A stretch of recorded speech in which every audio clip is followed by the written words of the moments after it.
I've really appreciated all the people who have congratulated me in the months since my election to the Hall of Fame. It sure helped me get over a conversation I had recently with a 10-year-old boy I was instructing. I was teaching him hitting, and he was starting to have success and feeling quite proud of himself. And he asked me, "So, did you play baseball?" I said yes, I played professionally. And then he goes, "Oh yeah? For what team?" I said I played with the Baltimore Orioles for 21 years. And he said, "What position?" And I said, "Mostly shortstop, but a little third base at the end." And he began to walk away, and he looked back and said, "Should I know you?" That certainly puts all this in perspective. As I thought about this day, I couldn't help but say to myself, you don't get to a place like this and join a group like the men seated behind me without a lot of people supporting you along the way. If I thanked them all individually, I'd keep you here longer than the streak. But I do want to talk about some who stand out in my memory.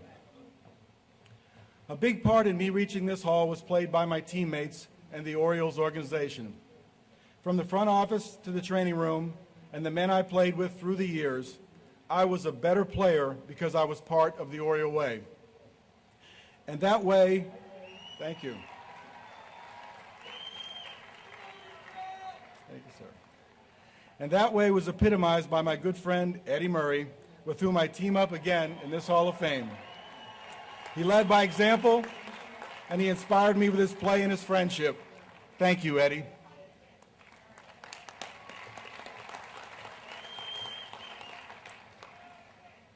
And then there are the fans of baseball.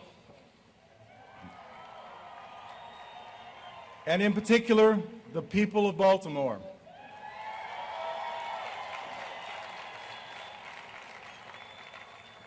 Who cheered my successes and stood by me when things weren't going so well.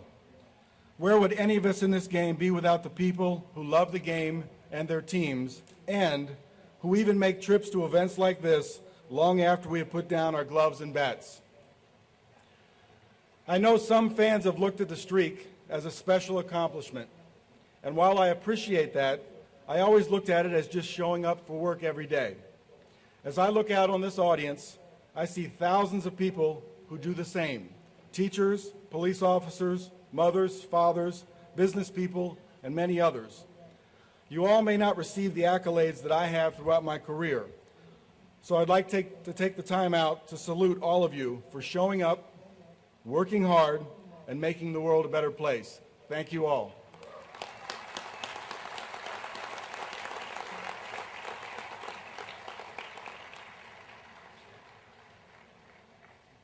As I played this game, there were special friends who made it possible for me to be the best I could be on the field with their support off the field.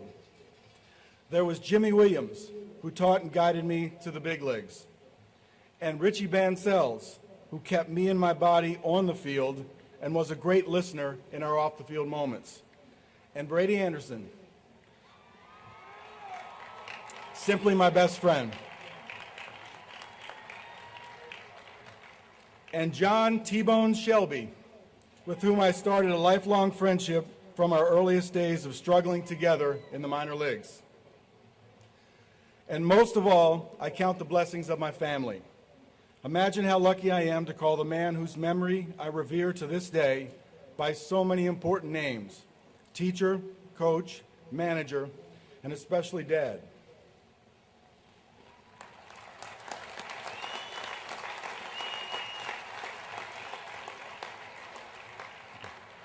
He was, for me and many others, an example of how to play and prepare for the game the right way, the Cal Senior way. And alongside him, or in place of him, there was always my mom, who to this day shines as an example of devotion to family, community, humility, integrity, and love. Mom,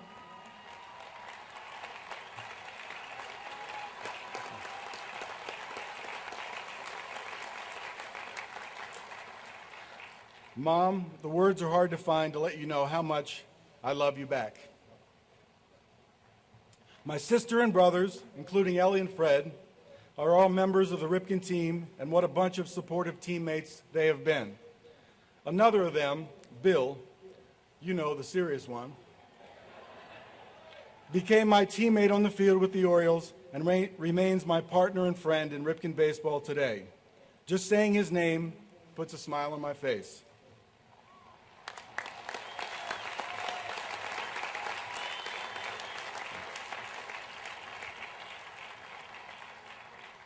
And our children, Rachel Marie and Ryan Calvin. They not only gave me a whole new understanding of life, but they also continue to bring me pride as they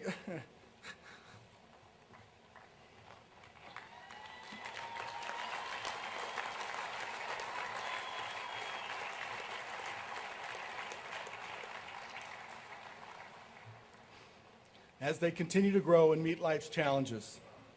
I'm so proud to stand here today and tell them how much I love and care for them. Next to them is the love of my life. She didn't know anything about baseball.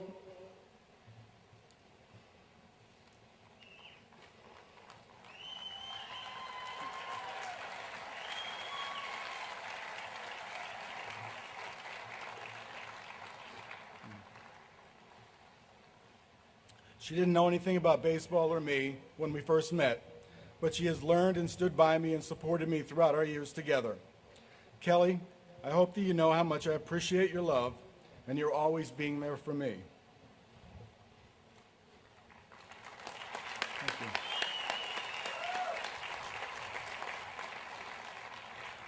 I love you and I thank you. Ryan, I might need a little help transporting this.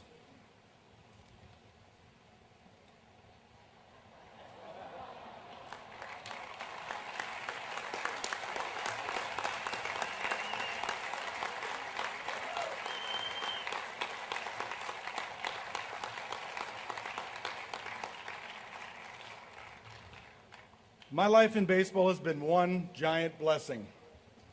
But when I finished playing, and I say finished playing rather than retired, because I felt that I was not at an ending, but rather at another beginning in my life.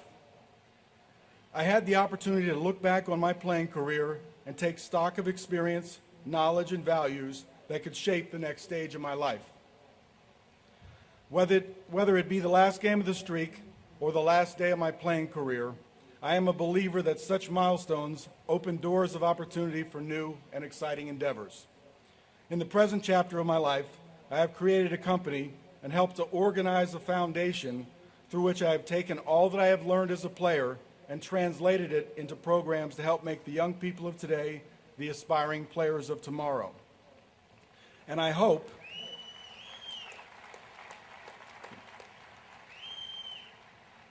that I set an example for them as men like Lou Gehrig and the remarkable people seated up here have been for me and so many others.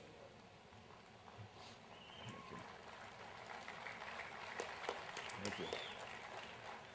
My opportunity to work with children and their coaches across this great country, and for that matter the world, enables me to tell you firsthand that the game of baseball is alive and well. I see that as we work to help mold another generation of young people into the future scholastic players, professional players, and even the big leaguers and Hall of Famers of tomorrow. We all hear about how baseball imitates life, which held especially true for my dad. He used to say that everything that happens in baseball happens in life, and everything that happens in life happens in baseball. He certainly taught us about life through baseball. But I also have to admit that as a young man with a limited view of the world, baseball and life became one for me. And it was difficult to see beyond playing the game. Did you ever stop to think about how your life would unfold? Or imagine how you would like your life to turn out? One of those reflective pauses happened in my life when I was around 18 years old. I thought I had it all figured out. I would play big league baseball until about 45, and then worry about the rest of my life after that. It took me a little while, but I did come to realize that baseball was just one part of my life. with the possible exception of this weekend, of course. This was never more clear to me than when we had children. I realized that the secret of life is life, and a bigger picture came into focus.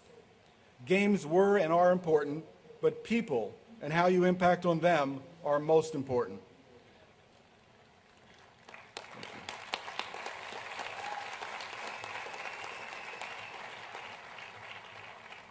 While we all work to develop into productive people for our own happiness, it is also vital that we do so for the good of society as a whole. As I came to know the importance of my role in the development of my children, I began to sense the impact I could have on other kids. It is all about coming to the realization that we all have within us the power to develop and pursue almost anything we set our mind to. And that is the message and opportunity we want to pass to all children. We are the ambassadors for the future. Just as a baseball player wants to leave his mark on the game and leave it a little better than he found it, we should all try to make this world a better place for the next generation.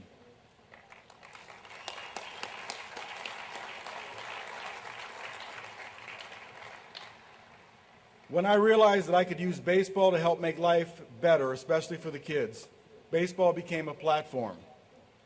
By trying to set a good example, I could help influence young people in positive and productive ways.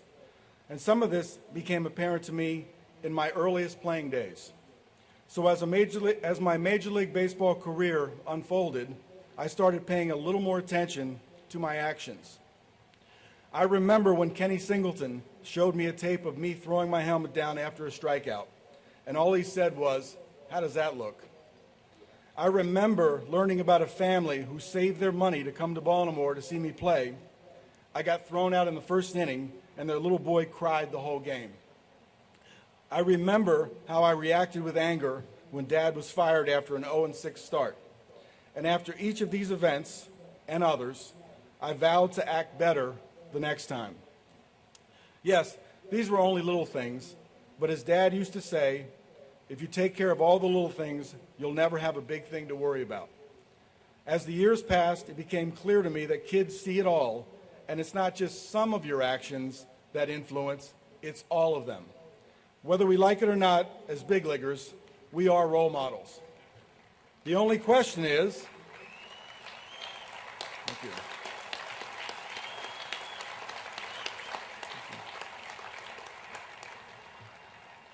The only question is, will we be positive or will it be negative?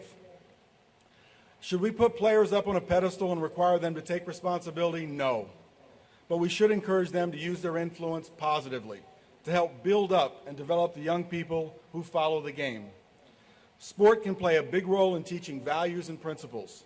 It can be a huge developmental tool for life. Just think, teamwork, leadership, work ethic, and trust are all part of the game, and are also all factors in how we make the most of our lives. So an essential part of the job of every player, and of all people for that matter, is to help the young people of today learn these lessons so they can live better lives tomorrow.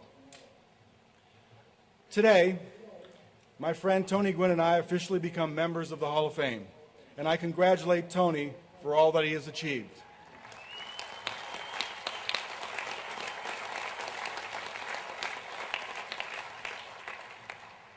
Tony, I always admired your enthusiasm for the game and your great accomplishments as a hitter, and that same great batting stance you seem to use day in and day out, something that I could never be accused of doing.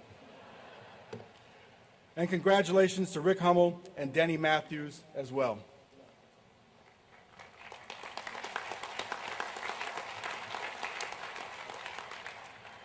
But this day and all that it represents shouldn't be just about us, or even about all these great Hall of Famers up here. Today is about celebrating the best that baseball has been and the best it can be. I realize what I'm about to say is ironic, since I am often known for the consecutive game streak that helped define my career and my approach to the game. The streak is marked by a number, a start and an end. But I can assure you it was not accomplished with a view to a given number or end point. and I certainly wasn't aware when I started in this game where it would lead me. You see, I truly believe there are no endings, just points at which we begin again, as players do 162 times a season, and if they're lucky, a few more times each fall. And finally, as I experience another new beginning with this induction, I can only hope that all of us, whether we have played on the field or have been fans in the stands, can reflect on how fortunate we are and can see our lives as new beginnings that allow us to leave this world a bit better than when we came into it. Thank you.